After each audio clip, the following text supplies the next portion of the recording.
Hello everyone, welcome back to winner point education. मैं अमिता त्रिपाठी, आपकी हिंदी और संस्कृत की टीचर।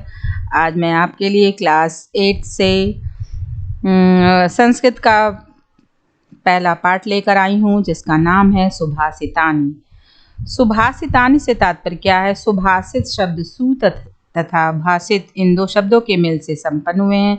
सु का अर्थ होता है सुंदर मधुर और भाषित का अर्थ होता है वचन। इस तरह सुभाषित का अर्थ हुआ सुंदर मधुर वचन। प्रस्तुत पाठ में सूक्ति मंजरी, नीति सत्यकम, मनुस्मृति, शिशुपाल बधम, पंचतंत्रम से रोचक और विचारप्रद श्लोकों को संग्रहित किया गया है। तो आइए देख लेते हैं आपका पहला श्लोक पढ़ाने से पहले मैं आपसे ये कहना चाहती हूँ कि आपने यदि मेरे चैनल को लाइक और सब्सक्राइब नहीं किया है तो ज़रूर कर दीजिएगा। सब्सक्राइब कर दिया है तो बहुत अच्छा, नहीं किया है तो तुरंत कर लीजिएगा और लाइक ज़रूर कीजिएगा। मेरे प्रत्येक वीडियो पर लाइक दीजिएगा और कमेंट ज़रूर दीजिएगा। तो आइए हम प्रारंभ करते हैं अपने प्रथम पाठ को। संस्कृत के पहला श्लोक हमारा क्या है? गुणागुणज्ञेषु गुणा भवन्ति ते निर्गुणं प्राप्य भवन्ति दोषा सुस्वादतो या प्रभन्ति नद्या समुद्रमासाद्य भवन्त्यपेया। यहाँ पे ये बताया गया है, गुणों का बखान किया गया है कि जो गुणी व्यक्ति होते हैं, गुणा माने बहुत सारे गुण, गुणा माने बहुत सारे गुण, गुणज्ञेषु माने गुणियों में, गुणज्ञेषु माने गुणियों में, भवन्ति माने होते हैं, ते माने वे लोग, निर्गुणम माने जिसके पास गुण नहीं है, निर्गुणों को, अवगुण दोषा माने जिनके पास दोष होते हैं, सुस्वाद तोया से तात्पर्य स्वादिष्ट जल वाली नदियां, भवन्ति नद्या समुद्रमासाद्य असाध्य पहुंचकर, नद्य माने नदियों में, नद्य माने नदियों में, अवेया अपेय अर्थात अब देख लीजिएगा इसका भावार्थ कि गुणागुणेषु गुणा भवन्ति, गुणवान व्यक्तियों में गुण ही होते हैं। गुणागुणेषु गुणा भवन्ति माने गुणवान व्यक्तियों में गुण ही होते हैं। ते निर्गुणम पाप्य भवन्ति दोषा, और वही गुण जो है गुणहीन व्यक्तियों को यदि प्राप्त हो जाते हैं तो वह दोष बन जाते हैं। कहने का तात्पर्य है गुणहीन व्यक्तियों को प्राप्त करके दोष बन जाते हैं वही गुण। सुस्वादतो या भवन्ति नद्या, जिस प्रकार नदियां स्वादिष्ट जल से युक्त निकलती हैं, नदियां कैसे निकलती हैं? सुस्वादतो या स्वादिष्ट जल से युक्त निकलती हैं, परंतु समुद्रमासाद्य भवन्त पेया, लेकिन समुद्र में पहुंचकर वे पीने योग्य नहीं रह जाती। भवन्त पेया, पेया माने पीने योग्य नहीं रह जाती हैं। हमारा दूसरा श्लोक देखिएगा। साहित्य संगीत कला विहीना साक्षात पशु पुक्ष विषाणहीना तृणम न खाद्यान जीवनमाना तद भाग्य देयम परम पशु नाम। कहने का तात्पर्य है कि साहित्य अर्थात रचना जो कर दी जाती है जिसमें विहीन माने रहित होता है, कला माने कला, साक्षात पशु के समान, पुक्ष विषाणहीना बिना पूछ के, तृणम माने तृण, खाद्यान माने खाना, जीव माना जीवित, पशु माने पशु। तो आइए और देख लेते हैं कि साहित्य संगीत तथा कला से हीन माने रहित, जिसके पास साहित्य नहीं है, संगीत नहीं है, कला नहीं है, वास्तव में पूंछ व सींग के बिना पशु है, साक्षात पशु पुक्ष विषाणहीना। साहित्य संगीत कला से विहीन व्यक्ति साक्षात किसके समान है? वैसे पशु के समान है जिनके वास्तव में जिनके पूंछ व सींग नहीं है, ऐसे पशु के समान है। यह इन पशुओं को अत्यधिक सौभाग्य है कि तृणम न खाद्यान जीवमाना तदात भाग्यम परम पशु मानम। माने फिर से देखिएगा, साहित्य संगीत कला आदि से रहित व्यक्ति बिना पूंछ और सींग वाला साक्षात पशु है। वह घास न खाकर भी जीवित है। यह उन पशुओं के लिए सौभाग्य की बात है कि तृणम न खाद्यान अपि जीवमाना, अर्थात घास ना खाकर भी वह जीवित है। अगला श्लोक देखिएगा। लुब्धस्य नश्यति यथा पिशु नश्य मैत्री नष्ट क्रियस्य कुलमर्थ मनस्य परस्य धर्मा विद्या फलम व्यसनिना कृपणस्य सौख्यम राज्यम प्रमत्त सचिवस्य नराधिपस्य। अर्थात कहने का तात्पर्य है कि लुब्धस्य माने लालची, नश्यत माने नष्ट हो जाता है, पिशुनस्य माने चुगलखोर का, मैत्री माने मित्रता, नष्ट क्रिया जिसकी क्रिया नष्ट हो, अर्थपरस्य कुलमर्थ परस्य माने जो धन को अधिक महत्व देता हो, व्यसनिनी माने बुरी लत वाला, व्यसनिना माने बुरी लत वाला, कृपणस्य माने कंजूस व्यक्ति, कृपणस्य माने कंजूस व्यक्ति, सौख्यस्य माने सुख, प्रमता प्रमाद से युक्त, प्रमता माने प्रमाद से युक्त, सचिवा माने मंत्री, नराधिपस माने राजा का, नर माने राजा, नराधिपत मनुष्यों के राजा कौन है, माने मनुष्यों के अधिपति कौन, राजा कहलाते हैं।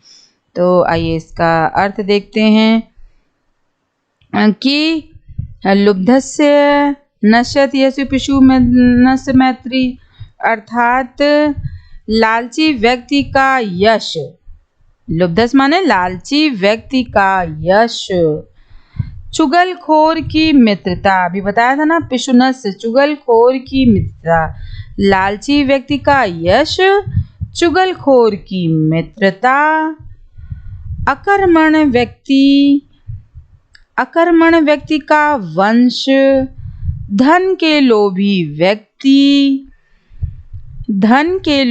व्यक्ति का धर्म, बुरी लालत, व्यसनी न माने बुरी लत वाले व्यक्ति की विद्या, यानी विद्या फलम व्यसना कृपणा से सौख्यम, बुरी लत वाले व्यक्ति की विद्या, कृपणा से सौख्यम, कृपण से तात्पर्य कंजूस, माने जो हर चीज बहुत उससे करते हों, तो कंजूस का सुख, सौख्य माने सुख, और आलसी प्रमता सचिवस्य, आलसी मंत्रियों वाले का राज्य नष्ट हो जाता, राज्यम प्रमत्त सचिवस्य माने सचिव माने मंत्री।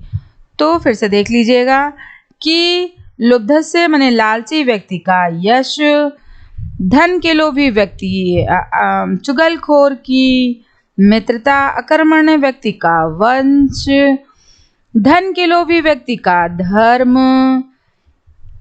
और बुरी लत वाले व्यक्ति की विद्या, कृपणा से सौख्यम अर्थात कंजूस का सुख, और आलसी मंत्रियों वाले राज्य का नष्ट हो जाता है।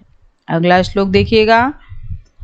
पीत्वाम रसम तु कटकुम मधुरम समानम माधुर्यमेव जने येन मधुमक्षिकासो संतस्ते समजन दुर्जना श्रुत्वा वचा मधुरुक्षतम सृजन्ति। अर्थात यहाँ ये बताया गया है कि पीत्वा माने पीकर, कटुकम माने कड़वा, मधुरम माने मीठा, माधुर्य माने मधुर, एव माने ही, जनेत जानते हैं, पैदा होते हैं, अस्त यही, मधुमक्षिका मधुमक्खी, तथैव उसी प्रकार, सूक्तम वचा वचन सृजन्ति निर्माण करते हैं। तो अर्थ देखिए, जिस प्रकार यह मधुमक्खी कड़वे अथवा मधुर रस को समान रूप से पीकर मीठा रस ही उत्पन्न करती है। मधुमक्खी क्या होती है? मधुमक्षिका माने मधुमक्खी। तो मधुमक्खी कड़वा और मीठा रस समान रूप से, कि पीत्वा रसम तु कटुकम मधुरम समानम, मधुमक्षिका यानी मधुमक्खी जो होती है वो कड़वे और मीठे रस को समान रूप से ग्रहण करती है, समान रूप से पीकर मधुर रस का ही निर्माण करती, चाहे वो कड़वा पिए चाहे वो मीठा पिए। लेकिन उसको जब वो देती है संसार को तो कैसा देती है? मीठा रस ही देती है। उसी प्रकार, किस प्रकार, संतस्तेव समज्जनम दुर्जनानाम श्रुत्वा वचा मधुर सूक्त रसम सृजन्ति। उसी प्रकार संत लोग होते हैं, संत माने सज्जन पुरुष। उसी प्रकार संत लोग होते हैं, वो क्या करते हैं, संत लोग सज्जन और दुर्जन की बातें समान रूप से सुनकर सदा मधुर सूक्त रस मीठी वाणी का निर्माण करते हैं। जो दुर्जन है और सज्जन दोनों की बातें समान रूप से सुनते हैं, लेकिन उन्हें समान रूप से सुनकर सदा मधुर सूक्त माना मीठी वाणी का ही निर्माण करते हैं, अर्थात बोलते हैं, चाहे वो दुर्जन से सुने चाहे वो सज्जन से सुने। अगला श्लोक देखिएगा कि विहाय पौरुषम यो ही दैवमेवावलंबते प्रासाद सिंहवत तस्य मूर्धना तिष्ठन्ति वायस। अर्थात तात्पर्य है कि जो व्यक्ति अपने पौरुष को छोड़कर, विहाय पौरुषम माने जो व्यक्ति अपने पौरुष को छोड़कर क्या करता है, जो व्यक्ति अपने पौरुष को छोड़कर भाग का सहारा, देवमेवा माने भाग्य, देव आलसी पुकारा, जो आलसी होते हैं वो भाग को कोसते हैं बार बार। तो विहाय पौरुषम यो ही देवमेवावलंबते, अर्थात जो व्यक्ति अपने पौरुष को छोड़कर भाग का सहारा लेता है, प्रासाद सिंहवत तस्य मूर्धना तिष्ठन्ति वायसा, अर्थात प्रासाद माने होता है यहाँ महल, सिंहवत माने शेर के समान।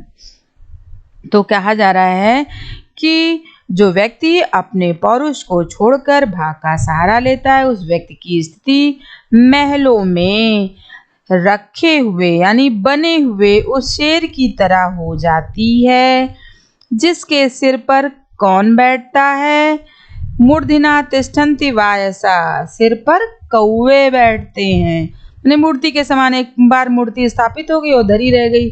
जो कर्मण्य पुरुष है वो निरंतर अपने कर्म को करते हैं, भाग्य का सहारा नहीं लेते हैं। अगला देखिएगा, पुष्प पत्र फलच्छाया मूल वल्कल दारुभी धन्या महिरूहा येषाम विमुखम यान्ति नार्थिनः। अर्थात कहने का तात्पर्य है कि पुष्प पत्र फल, पुष्प माने फूल, पत्र माने पत्ते, फल छाया फल की छाया, मूल जड़, वल्कल छाल, दारुभी लकड़ी आदि से युक्त, माने पुष्प पत्ते फल छाया जड़ छाल लकड़ी आदि से युक्त पेड़ क्या है, धन्य है। धन्या महिरूहा येषाम विमुखम यान्ति नार्थिना, पेड़ धन्य है जिसके कारण क्या होता है कि धन्या महिरूहा येषाम विमुखम यान्ति नार्थिना, माने ये पेड़ की संज्ञा दी गई है, पेड़ के बारे में, पेड़ की महत्ता के बारे में बताया गया है कि एक पेड़ कितना गुणवान होता है।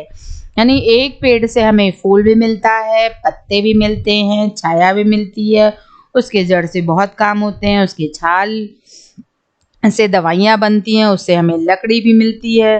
तो फूल पत्ते फल छाया जड़ छाल आदि से युक्त पेड़ धन्य है, जिसके कारण याचक कभी भी उनसे विमुख अर्थात निराश नहीं होते। येषाम विमुखम यान्ति नार्थिना, यानी जो याचक यदि पेड़ के पास आता है तो उस पेड़ से उसको कुछ ना कुछ जरूर प्राप्त होता है, कि पेड़ों के पास देने को बहुत कुछ होता है। तो हमें भी पेड़ के जैसा बनना चाहिए।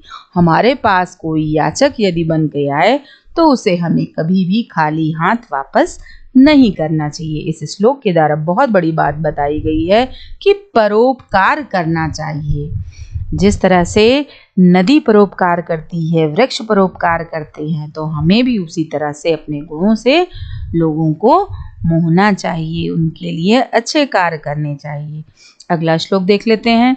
चिंतनीया ही विपदाम आदावेव प्रतिक्रिया नाकूपखननम युक्तम प्रदीप्ते वह्निनाग्रहे। अर्थात यहाँ पे ये विपत्ति के पहले ही उसका समाधान ढूंढ लेना चाहिए। कह रहे हैं कि चिंतनीया ही विपद्दाम आदैव प्रतिक्रिया, यानी विपत्ति आने से पहले ही उसका समाधान ढूंढ लेना चाहिए, क्योंकि नाकूप खननम युक्तम प्रदीप्ते वह्निनाग्रहे। कहने का तात्पर्य है यदि जब घर में आग लग जाए तो आग लगने के बाद कुआं खोदने का क्या तात्पर्य है। कहते हैं कि का वर्षा जब कृषि सुखानी, यानी जब खेत की फसल सूख गई तो वर्षा होने से कोई उसका औचित्य नहीं, उसका कोई फायदा नहीं है। तो यहाँ ये समझाया गया कि समय रहते ही मनुष्य को चेत लेना चाहिए कि मन पछतई है अवसर बीते। तो यही इस श्लोक में बताया कि चिंतनीया ही विपदाम आदेव प्रतिक्रिया, विपत्ति के पहले ही उसका समाधान ढूंढ लेना चाहिए। विपत्ति आने पर उसका समाधान ढूंढना उसी प्रकार अनुचित है नाकूप खननम, जिस प्रकार से जैसे घर में आग लगने के बाद वह्निनाग्रहे, वह्निना माने आग, ग्रह माने घर में, प्रदीप्त जब घर में आग लग जाए तो क्या करने चले, कूप खननम युक्तम माने कुआं खोदे। तब उससे क्या मतलब, जब आग घर में लगी गई। तो इसी तरह से मनुष्य को समय रहते ही चेत लेना चाहिए, विपत्ति के पहले ही उनको उसका समाधान ढूंढ लेना चाहिए। विपत्ति आने पर उसका समाधान नहीं ढूंढना चाहिए, उसके बाद समाधान ढूंढने से कोई मतलब नहीं निकलता। तो आज हमारा यहाँ पहला पाठ समाप्त होता है, फिर हम आपको नेक्स्ट पार्ट के साथ मिलेंगे। तब तक के लिए स्टे सेफ, स्टे होम।